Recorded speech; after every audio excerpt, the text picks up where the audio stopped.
All right, Sagar, what's on your radar? Well, yesterday, House Speaker Nancy Pelosi, she confronted Tara Reade's allegations against Joe Biden twice, covered herself in real glory both times. Her first appearance on CNN entailed her saying, quote, "I do support Joe Biden. I'm satisfied with how he has responded, despite the fact that he had yet to actually respond when she spoke." But it was later in the day when she was pressed by my former colleague Carrie Pickett that her hypocrisy was on full display.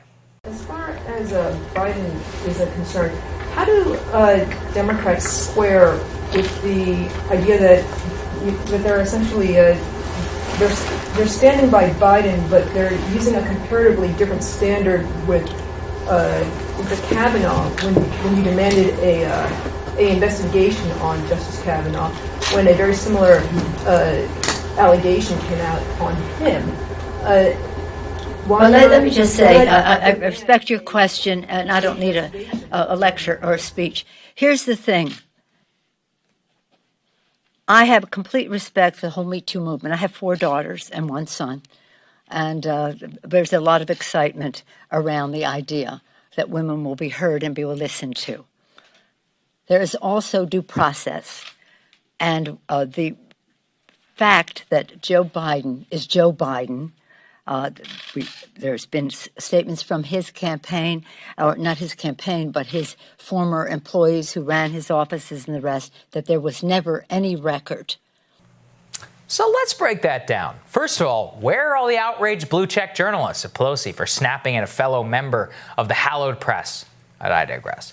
What exactly does Joe Biden mean? Boys will be boys? Is this 1952? Does she mean that Joe Biden is a person who has frequently made women feel uncomfortable to the point that it's been the butt of late-night television jokes for years now? Like, say, this one? You come in here, baby, you get right in the middle of it. Hey, sister, you're beautiful. Hi, Emily. How are you? Hope you have a big fence around the house. Did you want to get ice cream? There we go.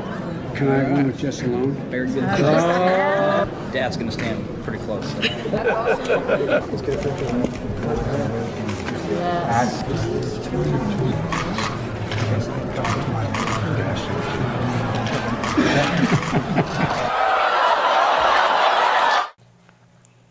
I've been waiting for an excuse to play that one. But in essence, that is actually what Pelosi meant when she said Joe Biden is Joe Biden. But worse than her hand-waving defense, however, it was a word that she used in that defense that is enraging to anybody who defended Justice Kavanaugh during his confirmation hearings. That is due process. And the Democrats and the media in 2018 explicitly set a standard devoid of due process for Justice Kavanaugh in order to err on the side of believing Dr. Christine Blasey Ford.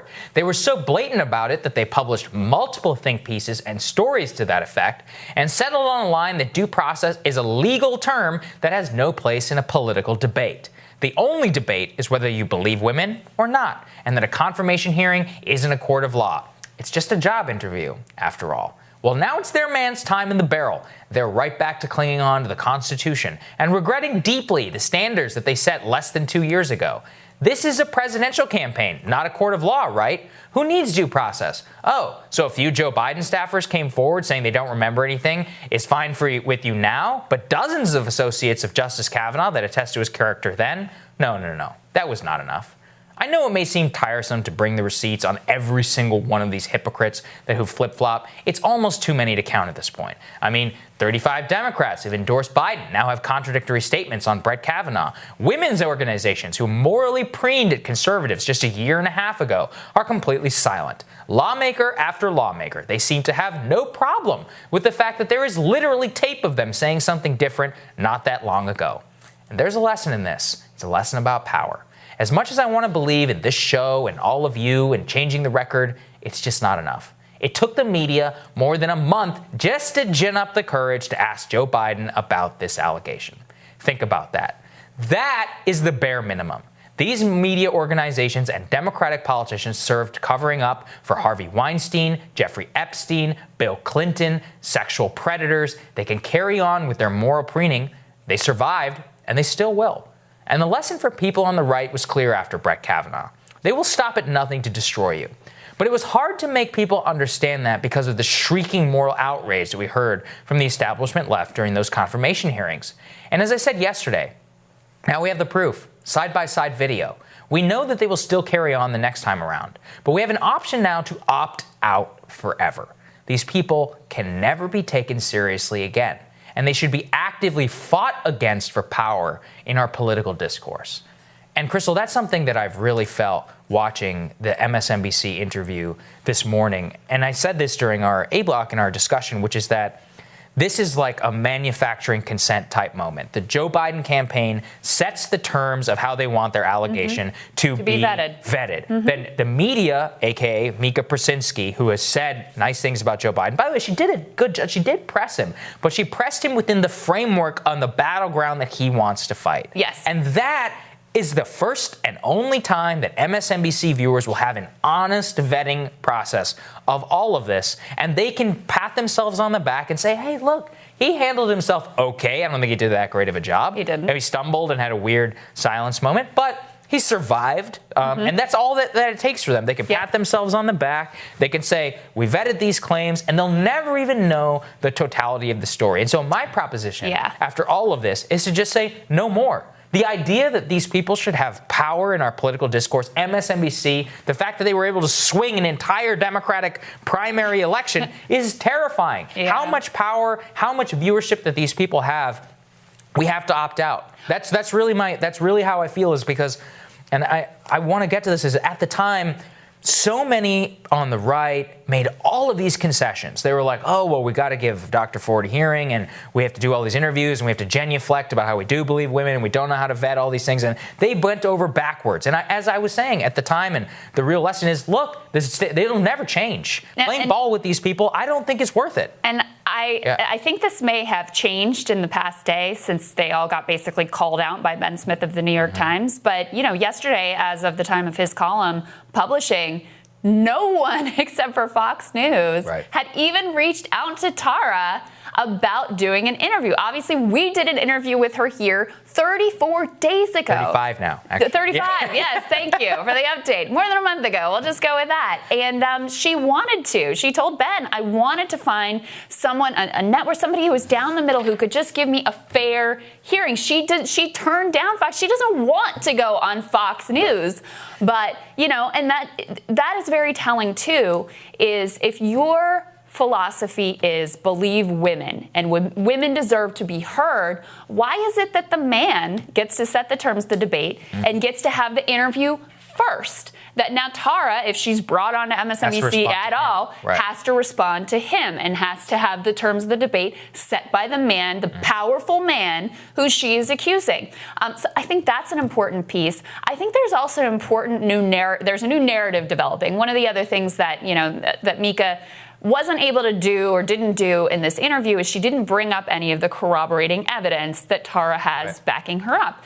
And look, I think any fair-minded person would have to weigh, Tara's brother and her friend and the neighbor and the work colleague and the Larry King live tape and the intern, like all these pieces that back up that at the time she was telling the same story that she's telling now. Whether that makes it true or not, you can decide.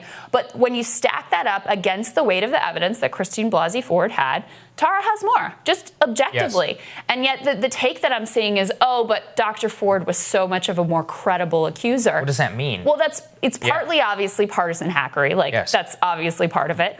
But there's also this class bias part of it too. Unstated in that sentiment is the fact that Dr. Ford had more elite credentialing and class status than Tara Reid does. Tara domestic violence advocate, Tara describes herself as working class or working poor, right? This is a woman who's struggling with debt, who, is part of the working class of America. And so she is, not only do they have the partisan hackery part, but there's also this class bias part, as they don't believe her. They're less inclined to believe her because she's not of their set. And I think that's a really important and notable dynamic here as well. Yeah, it is. And that is so well said, because it is Dr. Ford, and I think we talked about this, Justin Fairfax's accuser. Anybody who's in the elite class, they immediately get heard and all of this stuff. I remember reading all these nauseating takes about people who'd also gone to Christine Blasey Ford elite high school here in Washington, D.C. This is a circle of just all rich people of a very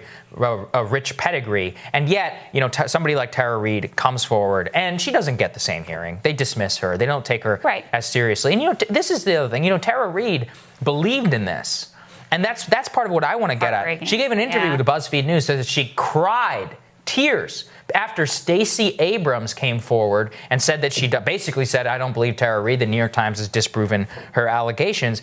And Stacey Abrams is the same person who said during Dr. Ford's hearings and Kavanaugh's that it's just a job interview, no due process. I believe Dr. Christine Blasey Ford. They're utter hypocrites. And this is what I mean. And the point of this entire thing is I want people to say, we can't give these people any credit anymore. We can't give them any power over our political discourse. Blatantly hypocritical actors who believe only in power. And you have to build your own subset. You have to start your own mindset. You have to completely take away any sort of credibility that you had in your mind for some of these actors, because they will never give you the benefit of the doubt, and they will always act on behalf of the people that they want to put into power. The fact that Stacey Abrams can give that interview on a major national television network, not have her own tweet read back to her as blatantly hypocritical, that shows you exactly who these people will work for. And look who suffers. This isn't just a right-wing thing, although I do think we bear the brunt of it. Look at Tara Reid. Tara Reid believed in this. That interview in BuzzFeed, I encourage all of you to read it, is truly heartbreaking because Tara was like a true blue Democrat for decades. I mean, I know everyone wants to pin her as like a Bernie Sanders, a Bertie bro or whatever. She was with Elizabeth Warren at the beginning of this primary. She wanted to back a woman is what she really wanted to come out of this. I mean, she talks in this interview about how